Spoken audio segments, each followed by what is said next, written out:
Hello, everyone. Welcome to the Trading Without Borders podcast. And this is your host, Omobi.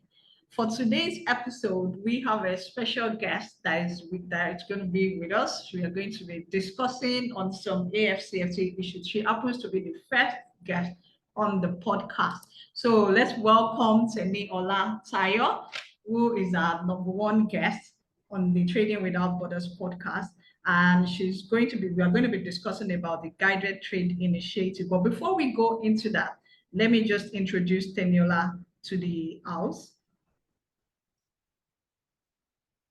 Teniola is a policy advisor with a focus on regional integration issues in Africa, including the AfCFTA and wider trade, investment and development policies on the continent.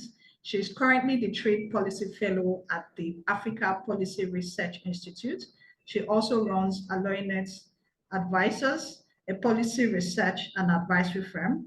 She has previously worked as a consultant with the Institute for Security Studies, Supply Chain Africa, United Nations Development Programme, and the West African think tank.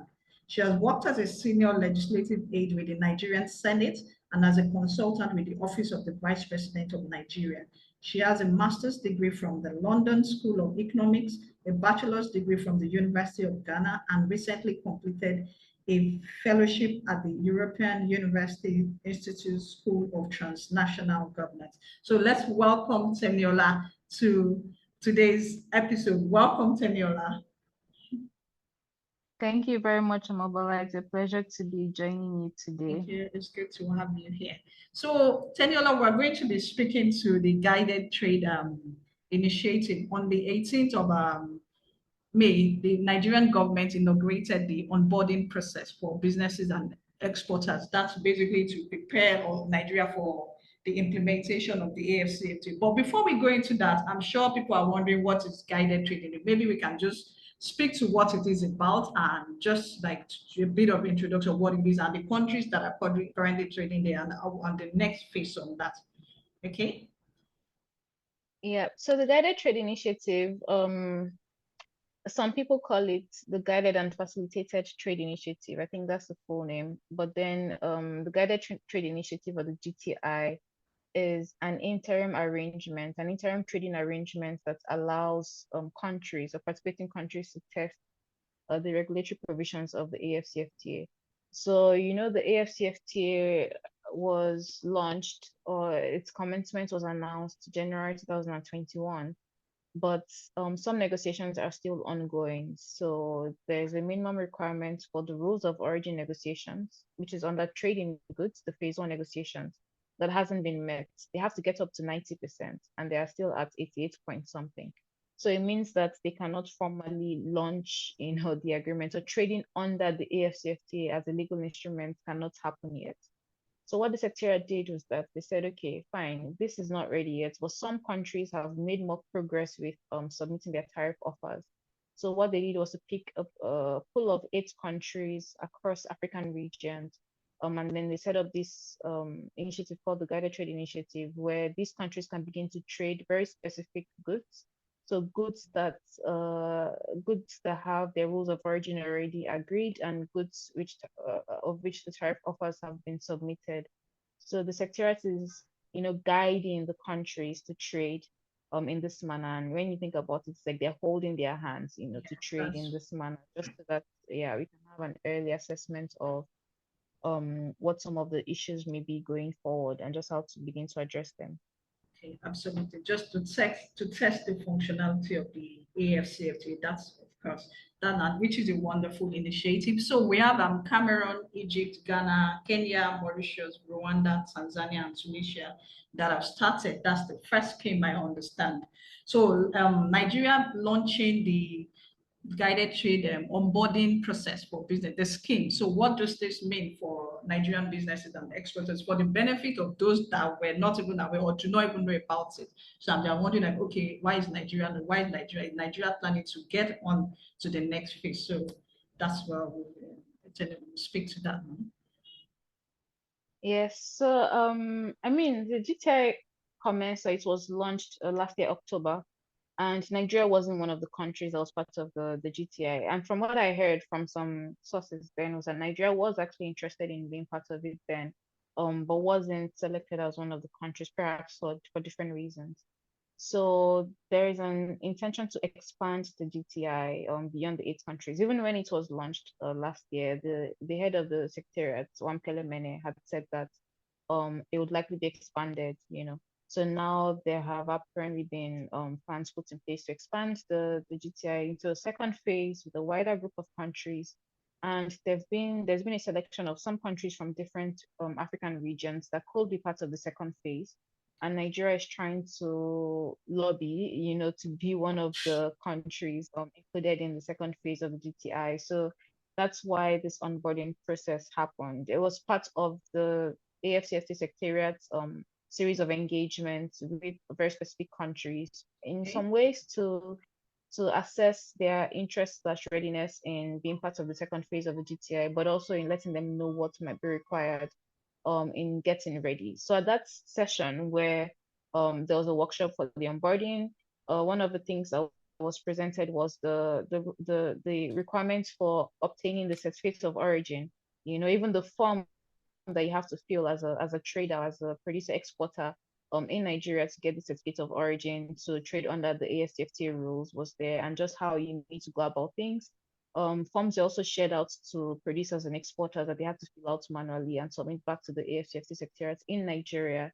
And there were some conversations about the challenges that we face in Nigeria with exporting. So the issues of efficiency at the port, but you also had representatives from the Port Authority, from the customs, and they also shared some solutions that they put in place to address some of the challenges that were explained. And from what I could see, there was a strong interest in from the side of Nigerian producers to export to the rest of Africa, you know. So they've been doing that to an extent under ECOWAS. So under the ECOWAS trade liberalization scheme, but then they have an interest in the wider African markets, and they're very eager to gain access to these markets. In fact, I heard that not too long ago, some Cameroonian traders wanted to import something from Nigeria, but they weren't able to do that because, I mean, for different reasons.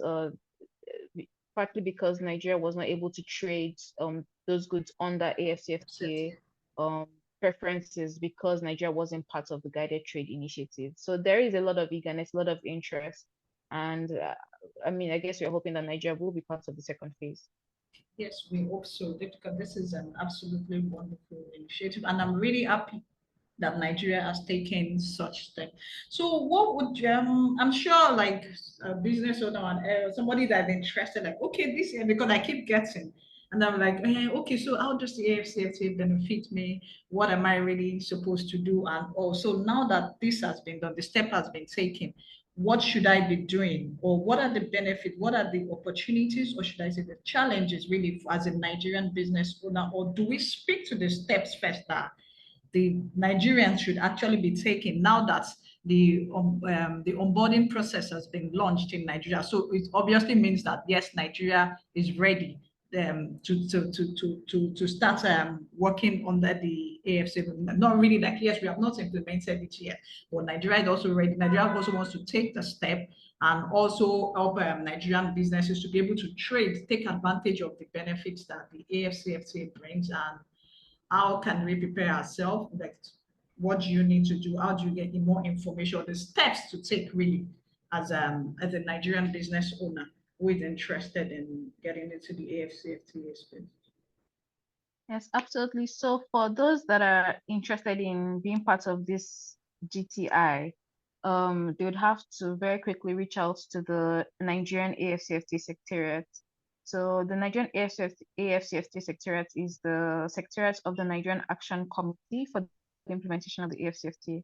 And the Action Committee is a coalition of a couple of different government agencies and ministries that are somehow affected or in charge of trading across borders in Nigeria, including the Ministry of Trade and Investment.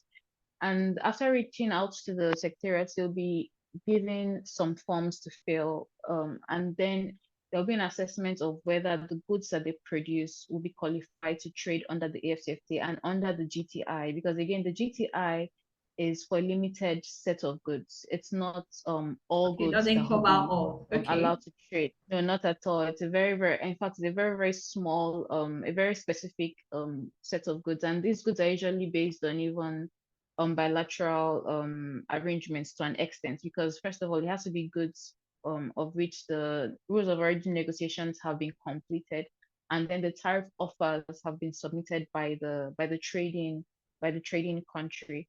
So it's not a wide range of goods. And in this case, for the second phase of the GTI, I'm not sure yet which goods are going to be selected.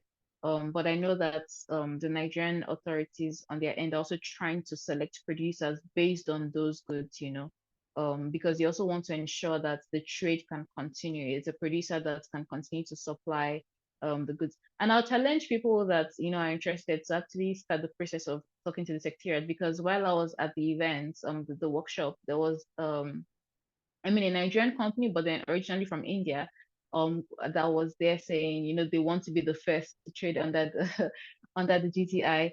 So it would be interesting to see who ends up being the first company, whether it's going to be the Indian owned company, or whether Nigerian it's going to company. be, yeah, it can be anyone. I don't mind, because the Indian owned company is in Nigeria, but then yeah, it would be interesting to see how that works out. So I think the first point of call really is to reach out to the Nigerian secretariat. They have a very vibrant presence online. They have a website, they have a Twitter page, an Instagram page, LinkedIn. They're very responsive. In fact, if they even reach out to you and if you connect them to me, I can also connect them to the secretariat, and they just need to have a conversation with them. I know the secretariat is also doing a series of engagements around. They've been doing a series of engagements even across the country for traders, also for SME traders, and then they should find out, if what they produce can qualify for trade under the AfCFTA. Because don't forget, the AfCFTA is for goods produced in Africa. So you can't really buy something from China, then slap a new packaging on it, and then trade it under the AfCFTA. It's not going to work according to the rules of origin. So the rules of origin differs for different goods, but depending on what you're trying to trade, there's a minimum local content requirements that good will need if it's going to be allowed to trade under AfCFTA preferences. Thank you for that.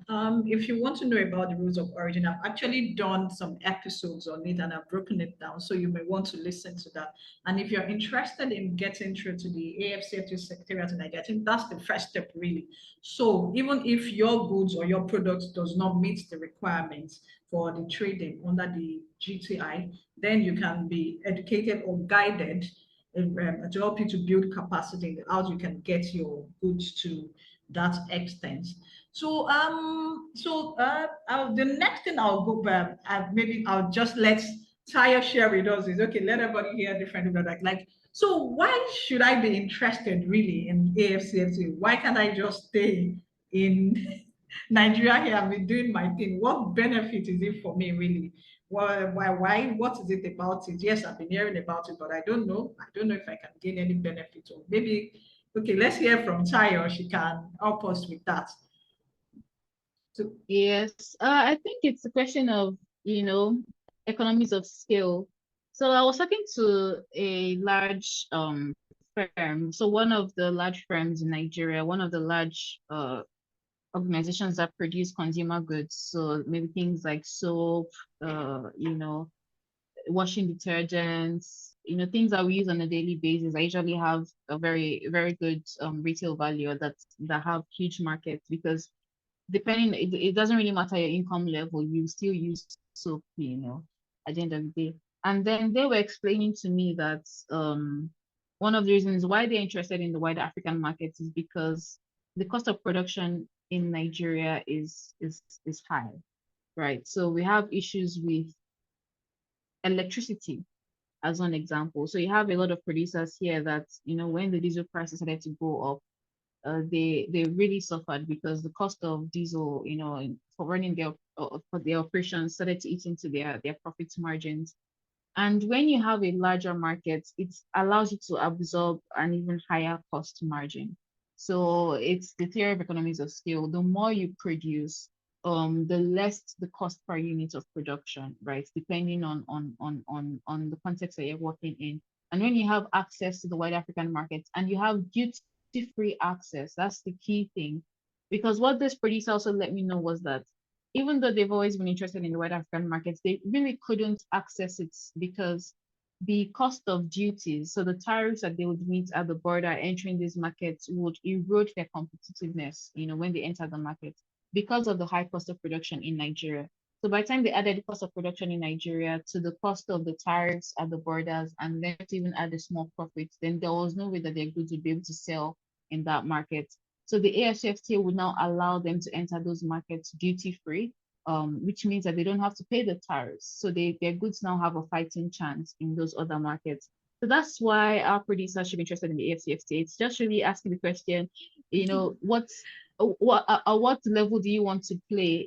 Do you want to continue to just focus on the local markets, or do you want to expand your operations in such a way that there's a song that says my papa no be Dangote, but then a lot of people aspire to to Yes, be a well, Dangote at some for you point. to So do you get want to there, access the market? Yes, increase your prosperity and just really you can hire more people, you can play in bigger spaces. And it's just, I think it's a dream of many producers really, really being able to scale up your production in a way that absolutely. it moves beyond the Mm. subsistence level. And then you're even able to make more incomes to reinvest in your business, and even to contribute to the economy in the ways that you can. That's been so. I'm sure, like, if anyone is wondering, but I don't have the capacity. That's why we have the Secretariat of Nigeria who have come out now, so they can reach out to them, or you can reach out to me. Then I'll also connect you to Taya, who can link you up with the AfCFT office. So it basically, there are going to be various skills development that also the various programs that are being held for business owners, capacity building programs to also help you. Yes, the government wants you to trade, expand your network, expand your business, but of course there are challenges as well with businesses. So, and that's why there have been various programs that have been held or that will also still come up for business owners to help them to build capacity to be able to trade. And of course, with the guided trade initiative, you can link up with buyers, with sellers in other African countries. So, Tai, I'll still go back to the GTI now. So, for the countries that are, because I'm sure somebody is wondering, okay, the 8 countries that are already participating. So, is there any story? Can you share what has happened? What have they done so far? Any challenges, or what are the success stories? Can you share that with us? So I mean, they've been trading. There've been announcements of exchange of goods, between the countries. I think one challenge they may have faced in implementing that is that the countries are across African regions. So you have Egypt, I think you have Tunisia, you have Ghana, you have Cameroon, I think you have Mauritius, then you have is Kenya part of it? I think yes, Kenya. You have Tanzania. So these are across African regions, and it's more difficult to trade across regions. So it's more expensive. So if it was, for example, within West Africa, ECOWAS, that the countries are closer together, and most regions in Africa already have regional trading arrangements, so the road there is clearer. But when you're going across regions, so that's inter-rex, that's inter-regional economic communities, then it's a bit more difficult. So I reckon that there've been a lot of learning happening there, and just even a lot of logistical improvements that have had to happen. So perhaps even some logistics companies, shipping companies that may not have moved in a particular direction before are now considering those new trading routes. Um, Another thing that I can see that is happening, which I actually just found out 2 days ago or so, is that there was this platform that was set up by the Secretariat, which is a platform for monitoring non-tariff barriers. So it's called Trade Yes. Barriers Africa. They set it up a while ago, but then it's been used actively, and I think the GTI has even increased the frequency at which people are using them. So people are using the platform rather.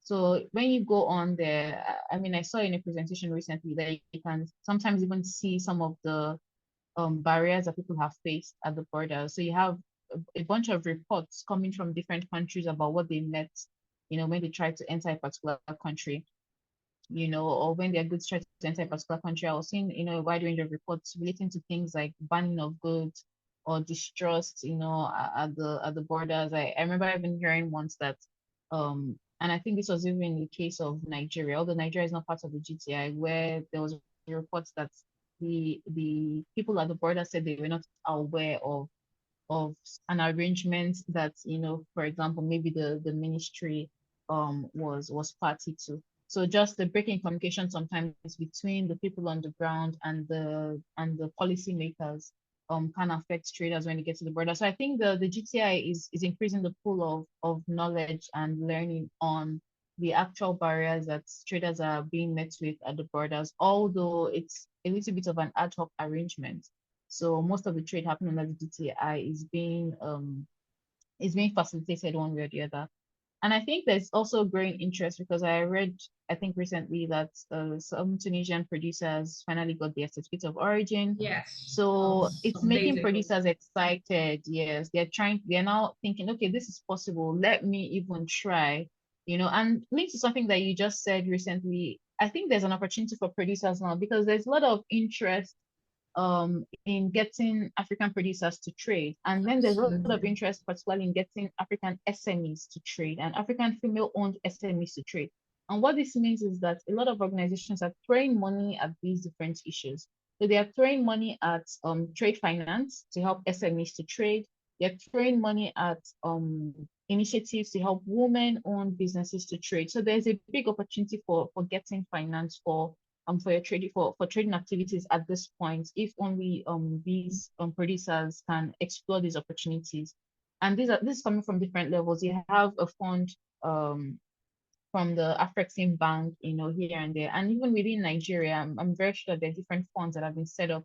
I remember hearing about one just last week about a fund that's been set up to help also traders trade under the AfCFTA.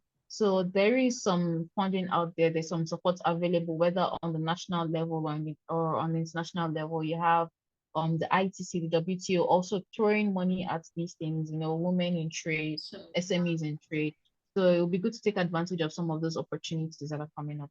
okay, thank you, Tayo. So there you have it. I'm sure of the people that have been concerned about the success of the AFCA because of the barriers that Tayo has just shared, the initiatives that have been set up for people to report the barriers that they face. This is also to help so that when the AFCFTA comes into full implementation, we have been able to address some of those issues, and others will also be addressed along the line.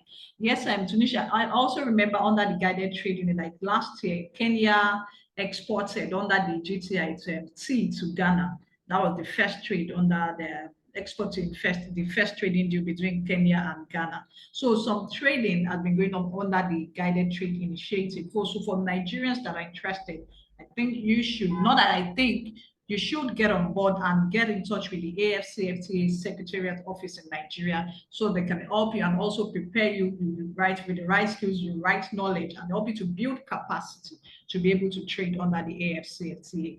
And yes, there are challenges. Like I tell people when they come up, like, oh, you people are so optimistic about it. Yes, there are challenges. It's a destination and issues will be addressed. That is why the GTI has been set up really. The scheme, like, let's look at the functionality. What are the challenges?